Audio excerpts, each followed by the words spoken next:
General कुछ फैज पे मामला इल्जाम लगाया ऐसे जी हुए। उन्होंने, जो डीजीसी थे उस वक्त। जी, तो ये बात अब तो कोई आप ये ढकी कह रहे हैं छुपी कि उस नहीं है। जमाने के डीजीसी जो थे वो उस जमाने की सुप्रीम कोर्ट को भी इन्फ्लुएंस कर रहे थे, उस जमाने की नैब को भी इन्फ्लुएंस कर रहे थे, आप ये कह रहे हैं सर? ये बात मैं नहीं कह रहा, ये जो इस वक्त नहीं अगर सर, देखे ना, शौकत अजीज जो सिद्दीकी नवाज साहब शरीफ को साहब को पनामा निकाला ना पे जाता। फैसला आया उनके खिलाफ, वो तो सुप्रीम कोर्ट ने दिया ना। चले नहीं, डीजीसी मैं साहब आपको मुबैना बता तौर रहा पे हूँ चले गए, अभी तो इल्जाम कि साबित होने जी। ये बात वो शख्स कह रहा है कि जो अगर निकाला ना जाता बतौर जस्टिस इस्लामाबाद हाई कोर्ट, तो आज वो चीफ जस्टिस होते हैं इस्लामाबाद हाई कोर्ट के। और ये बातें उन्होंने ऑन ओथ की हुई हैं। ठीक है ये जी, बातें बिल्कुल ठीक है टेलीविजन के ऊपर वो कुरान पे हाथ सर। रख के आपका पॉइंट करते आ रहे गया, हैं। आपका पॉइंट आ गया, जितना आप बता सकते थे आपने बता दिया। आमिर लियास राना साहब, भट्टी साहब कह रहे हैं कि जी करप्शन का परसेप्शन नहीं उतरेगा क्योंकि सवालों के जवाब नहीं आए, और इससे कोई फायदा सियासी तौर पे शायद नवाज शरीफ साहब को ना हो। आप एग्री करते हैं जो केसेस जिस तरह बरियत हो रही है आमिर साहब? आपने अच्छा किया कि सिर्फ भट्टी साहब का नाम लिया, क्योंकि तारिक फजल चौधरी साहब ने अपना जवाब दिए आपके सवालात पे, और भट्टी साहब के लिए वाकई ये शर्मनाक दिन था कल, और बहुत ही सियातरीन दिन था, क्योंकि जिन लोगों ने 4,500 प्रोग्राम किए उन्हें डूब मरना चाहिए। जो झूठ बोलते रहे, जिनके हाथों में पेपर दिए जाते थे कि ये जाके बोलना है और इसके अलावा नहीं बोलना है, वो रजिस्टर लेके आते थे चैनलों के ऊपर, उन्हें आज डूब मरना चाहिए। वो कहते हैं मुदई भाग गया, मुदई था कौन? सुप्रीम कोर्ट थी। नैब के डिप्टी चेयरमैन को, और ये मैं बात आज से नहीं 4 साल से कह रहा हूँ, इम्तियाज़ ताजवर को लाहौर निगरान ने बुलाया और कहा कि अपने चेयरमैन चौधरी कमर जमान से जाके कह दो, अगर हमारे JIT के पेपर्स पे कोई चीज़ खोली, फीता खोला, तो तौहीन अदालत में अंदर कर देंगे, और अपना टाइम पूरा करो और फॉरवर्डिंग लेटर लगा दो। नैब कहाँ से मुद्दई हो गया? नैब को डंडा दिया हुआ था, वो जा जाके खड़े होकर बोल देते थे। वो जो JIT ढूंढ के लाई थी पेपर, उसको जस्टिस आमिर फारूक ने इमरान खान के दौर में आज से 2 साल पहले उड़ा के रख दिया। उन्होंने कहा ये बताओ सबूत कहाँ है, मरियम नवाज मालिक है। उन्होंने कहा जी ये फैसला है। उसने कहा फैसले में पेपर दिखाओ। पेपर दिखाया तो उन्होंने कहा ये कहाँ से आया है? पता लगा JIT से आया। ओ भाई, ब्रिटिश गवर्नमेंट का कोई पेपर है, किसी से अटेस्टेड है? नहीं है। उन्होंने कहा चलो नवाज शरीफ ही मालिक हो तो चलो वो बता दो। नवाज शरीफ भी मालिक नहीं था। ये मैंने कल अपने एक्सप्रेस न्यूज़ का उस 2018 का ट्वीट वाजिद जिया का पढ़ के दिखाया कि ना नवाज शरीफ ऑफशोर कंपनियों के मालिक हैं, ना लंदन फ्लैट्स के। ये उसने एहतसाब अदालत में कहा, उस JIT के टॉप हीरे ने कहा। आपको पता है ना, ये रिकॉर्ड पे बात थी है। उन्होंने हेयरिंग के बाद। आप किस चीज के उस वक्त एक वाजिद जिया ने। मिनट आप मैं आपको अनइंटरप्टेड तकरीर दे भट्टी रहा साहब हूं को आपको। जाने दे रहे थे, आप मुझे बोलने दें। जी, नहीं, सर, बोले, गलत बोले। बात हो जाती है सर, बीच में। बोले। आप मुझे ये बताएं, उस वक्त ये जब जजेस और इस्टेब्लिशमेंट मिल के काम कर रही थी, आप और हम 10 प्रोग्राम कर चुके, आज सब चीज़ें जनरल बाजवा बोल चुके कि इमरान खान कहते थे इसे नायल भी करो, इसे जेल भी डालो, इलेक्शन में तब लड़ सकूंगा वरना नहीं लड़ सकूंगा।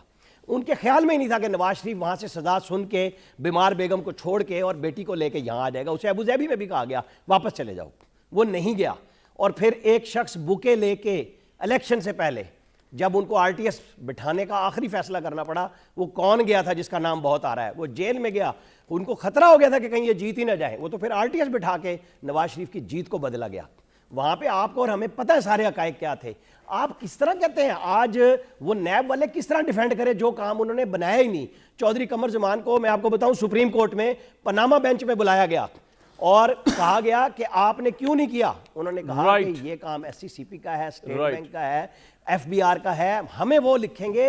ये बाहर की जायदादें हैं, 435 में से किसकी जायदाद निकाली जिसमें नवाज शरीफ का सर नाम जी, नहीं आपका आपको ये पता है। इतने कम टाइम में इतना मुदल्लल जवाब।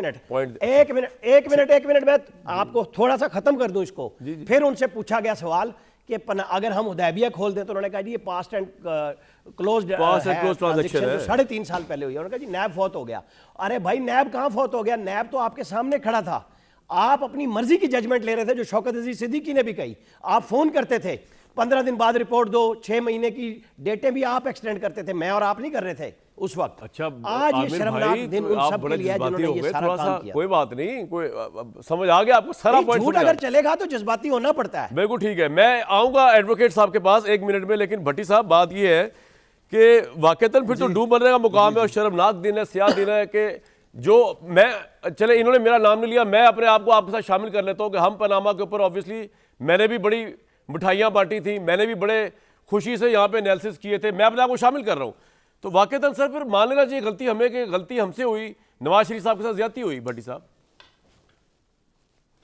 नहीं भाईजान नहीं, और वाकई मैं आमिर छोटा भाई है, मैं मानता हूँ हम सारों को डूब मर जाना चाहिए। जो जिस तरह का ये शर्मनाक अदलिया के दिन चल रहे हैं, आमिर साहब को भी दरमियान में मैं डुबवाना चाहूँगा, 2-4 डबुक्के लगवाना चाहूँगा, लेकिन वो बाद की बात है। हम जिस तरह की ये अदलिया के चल रहे हैं शर्मनाक और स्याह तरीन दिन, इस पे डूब मरना चाहिए। मैं अल्हम्दुलिल्लाह उन लोगों में शामिल था कि जिन्होंने एक करप्ट आदमी को कहा था कि इसने करप्शन की है, और आज मैं कह रहा हूँ ये सकूते निज़ाम इंसाफ हुआ है।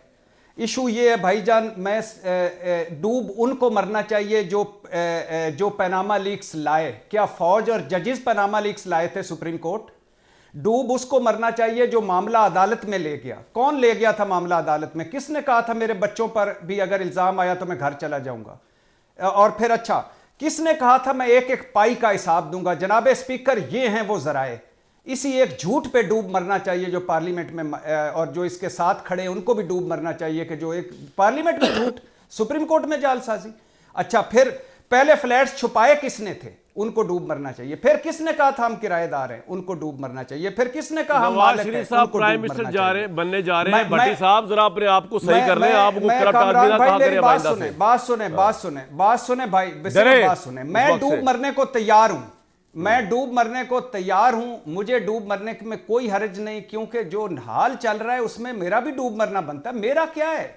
अच्छा, 4 पॉइंट्स जिन पे बरी किया गया, वो जरा पॉइंट सुने जिस पे दुरुस्त तरीके से तफ्तीश नहीं हुई। भाई इस पे तो नैब को खींचो कि दुरुस्त तरीके से तफ्तीश के लिए बरी होने की थोड़ी है। अच्छा, नैब ने दस्तावेज और सबूत नहीं दिए, कीमत कितनी थी, किसने की? भाई भट्टी ये साहब, तो लेकिन उन्होंने एक देने बात थे जिनके एवन फील्ड फ्लैट्स एक बात थे, तो जो सही मान है। चुके थे भट्टी साहब हमारे। मेरी बात सुने, एक बात तो सही है। आखिरी बात सिर्फ आखिरी बात सुन लीजिए, सुन भाईजान। और एक पॉइंट बरी होने का यह भी था कि मरियम नवाज के खिलाफ जो है सुप्रीम कोर्ट में फैसले के खिलाफ नहीं गए। तो भाई ये कोई बरी होने वाला पॉइंट है? Right. इसका मतलब है मुद्दा ही फिर गया। चलो जी, सभी डूब के मरते हैं, लेकिन हम जाएंगे अपने भाई पसोटा के पास और उससे आज बात आगे बढ़। पसोटा साहब, डूब मरने का मुकाम है सबके लिए, निज़ाम अदल के लिए, मीडिया के लिए, सियासत के लिए, कि उभरने का मुकाम है। पसोटा भाई, कोई हमें अच्छी खबर सुनाए। यहाँ तो डूब मरने पे बात चल रही है। वर्ड तो यूज नहीं कर सकते क्योंकि सारे बहुत पढ़े लिखे और सीनियर लोग बैठे, लेकिन मैं ये जरूर कहूंगा कि पाकिस्तान के अंदर जो एंटी ग्राफ्ट लॉज, यानी कि जो आपके एंटी करप्शन लॉज बने हैं, कभी कभी आपने आज तक सुना है? जो आखिरी कन्विक्शन उसमें हुई है वो मुझे मियां मोहम्मद नवाज शरीफ साहब की याद है। जरदारी साहब फोटो कॉपीज पे बाहर है। नहीं बैरिस्टर साहब, मुझे एक बात बताएं, आपसे मैं आप बैरिस्टर साहब मुझे एक बात बताएं। बात सर सारी ये है कि ये जो सारा नवाज शरीफ साहब का मामला है, कोई लाइक करे या डिसलाइक करे, मेरिट पे एक बात होनी चाहिए। अगर नैब के पास उस वक्त भी बेसिकली एविडेंस तो प्रोसिक्यूशन के पास कोई नहीं था, कि जज बशीर भी लिख के दे रहा है कि जनाब करप्शन की तो एक पाई भी मियां साहब पे साबित नहीं हुई, लेकिन मियां साहब भी साबित नहीं कर सके कि ये एसेट्स कहां से आए, इस बुनियाद पे हुआ ना। तो इस हद तक तो हम माने ना केस के मियां नवाज शरीफ की कोई करप्शन तो नहीं पकड़ी प्रोसिक्यूटर ने, ना उस वक्त पकड़ी जब उस वक्त की स्टैब्लिशमेंट नवाज शरीफ के दर पे थी, उस वक्त की सुप्रीम कोर्ट, उस वक्त की JIT नवाज शरीफ के दर पे थी, और ना वो आज पकड़ सके। हाँ, ये हम कह सकते हैं कि नवाज शरीफ साहब भी साबित नहीं कर सके कि कहां से आए, क्या हुआ, लेकिन इतना तो माने ना, बीइंग अ लॉयर, के प्रोसिक्यूशन उस वक्त भी साबित नहीं कर सकी थी। नैब के पास उस वक्त भी तखमीना नहीं था कि नवाज शरीफ की कितनी आमदनी है और एसेट्स की कितनी, वो कहते हैं गूगल पे जाके देख लें। मतलब यार, व्हाट इज दिस नॉनसेंस।